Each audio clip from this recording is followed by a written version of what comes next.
A new version of the i7 came out not long ago, didn't it? Was that the Haswell series? Yeah, the Haswell series, which is their now fourth generation 4770K. Right, okay, I'm pretty sure this is right. See your i5. It's good. I think that's considered second generation. No, it's third generation because it's a 3570K. I know, but So I was looking at some of the motherboards and it says supports second generation until i5 3570Ks, and I was like, what? I'm not really getting this.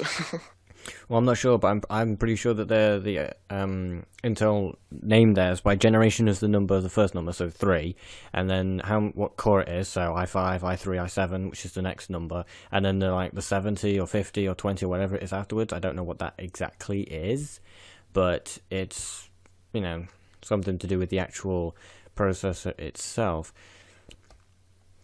I heard that the 4770K was horrible for overclocking. I heard that too, actually. So, but I don't really know because, I mean, I'm on Amazon right now, and the 3770K apparently is a 3.5 gigahertz quad core. And if we go down slightly a little bit, and we can go to the 4820K, which is again a quad core, which is a 3.7 gigahertz. So, and it's actually cheaper for some strange reason. That one's actually What's cheaper. the price difference between the 3770K and the 4770K? The 3770K and the 4070K. The 3770K is actually a pound dearer, and it's it by looking at what it says here, they're exactly the same, apart from the i7. The 3770K is an Ivy Bridge, which Yeah, apparently is better, isn't it? They're like better yeah, the than Ivy Bridge is Haswell. better And for then Sandy overclocks. Bridge it's like Haswell, Sandy Bridge, and then Ivy Bridge, isn't it? I don't know. I think it's either that or Ivy Bridge is the other way around with Sandy Bridge. But I'm pretty sure that's the way it goes. I think I don't AMD know. has to have to release new processors. Well, they brought out a new I one mean, not long ago. what about their Opteron series? I think a lot of people use them for like, I've heard that like research facilities use them and all that. I'm like, what's going on with that? I'm not quite sure, but I know and they came out with a new one not long ago. They've got the 9590 now, which yeah, what was it called? Did you say it was Octa?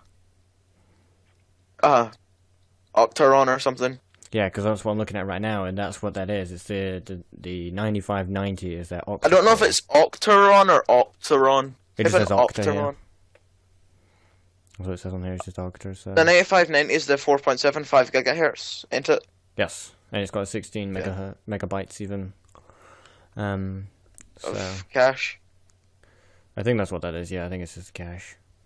So the 800 series only have 8 megabytes. Yes, yes. Yeah. This is level 3 cache. Let me look at the 9590. The 9590 has a very small description as usual. To be honest with you, it's not going to be that much of a. It's not that much of a jump. It's basically just a 8350, just overclocked. But you need some serious cooling for that.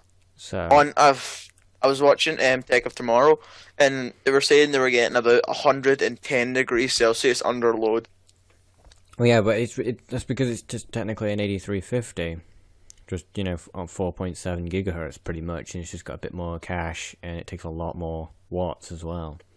It jumped up a lot. It's jumped up by 95 watts compared to the 8350, I know. which is a I big guess you can jump. overclock the 8350, so Yeah, well, my 8350 here, I could just overclock it. I can overclock it to nearly 6 but gigahertz. yeah, probably you're gonna need some massive cooling like a Corsair H100i or something. To be honest with you, if I was going to go cooling, I wouldn't go with that. I would go with a custom loop just straight away. I would just instantly What, like do. with your own pump and everything? Yeah, with a pump, reservoir, radiator, all the rest of it. CPU block. So, I mean, I've thought about it before, and I looked at it, and it was going to cost me about £200 to set it up in here, and then I was like, well, to be honest with you, with the case I've got, it's going to be slightly difficult to get a decent-sized radiator in it, so I was like, I might as well just wait until I upgrade it in a few years' time or something. Because, to be honest with you, I don't need it right now, because I've only got one graphics card, and my CPU's fine on the cooling system I have anyway, so it's like, maybe if I get a second graphics card or something, then maybe I will do, maybe I set up a whole loop and get everything cooled, but... It just seems like too much like hassle, because then you have to change it like every few months or whatever it's recommended to be able to change the water, because obviously you use distilled water, which is the best, and then obviously it eventually becomes like normal water, which then is no good. So then you have to change it all out, which can take a while, so... I mean, do you have to replace the water with the Corsair pumps and stuff? Or is that just, you just leave that? What do you mean? Like, say with the Corsair H100i or something, you have to change the water in that, or... Yeah, I would pretty much say you would have to, because otherwise it's just going to do the exact same thing. I mean, I don't know, because, I mean, they may have their own special liquid in there, which might be fine, but I would assume that you would have to. Because if they're just using deionized water or distilled water, however you want to say it, it's gonna... I think people should start using mineral oil for their... Because that's got pretty much no ions in it. And you won't have to keep changing it, because I've seen PCs that have been submerged in mineral oil as like sort of like proper... I don't really know too much about water cooling, to be honest with you, so... I've never really... It looks cool, but...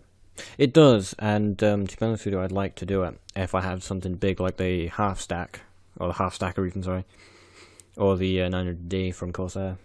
But I don't really see much of a point. I mean, I've only got a small window, so I can't really see too much into mine anyway. I can just see my graphics card and my processor cooling, so it's not really massive, so... My car is extremely broken.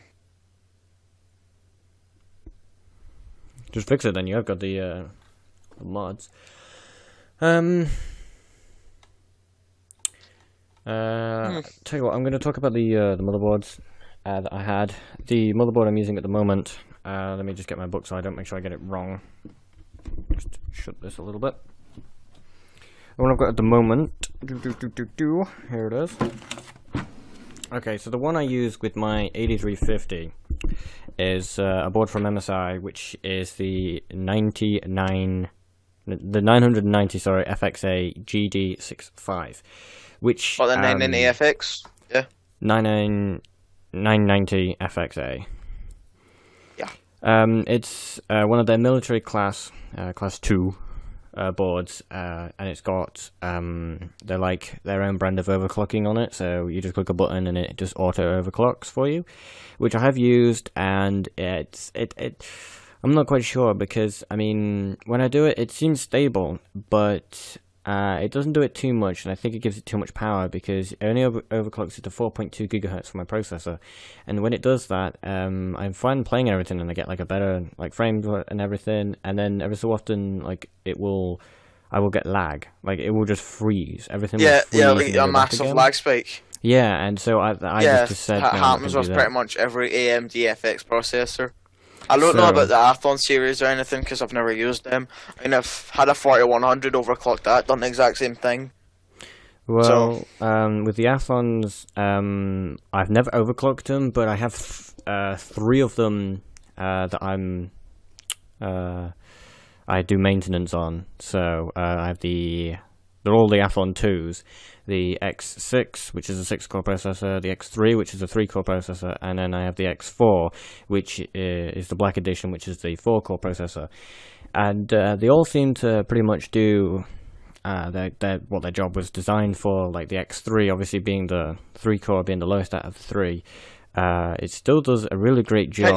Can't you unlock the cores? I'm pretty sure there's most AM3 Plus motherboards you can unlock cores. Yep. All of them I can do. It's just I don't with the X3 because it's on my grandfather's computer, so therefore 3 cores is plenty. Of course, there's no need to go to the 4-core and overstress it, because there's just no point, because it goes quick enough without it. The one with the 4-core processor, the guy who actually has the computer doesn't want to because he feels that it's going to be too much for the processor because, to be honest with you, it gets too hot anyway, which, to be honest with you, I kind of agree with him because his cooling thing sucks because it comes with the, he's on the stock one. And then the guy with the X6, we have actually used that and got the extra cores out of it, and it goes to an 8-core processor, which then it thinks it's an FX. And then it was fine. X6 can go up to 8 cores. Mm-hmm. I Should think have so. bought the X6. I think so, but it's not very stable.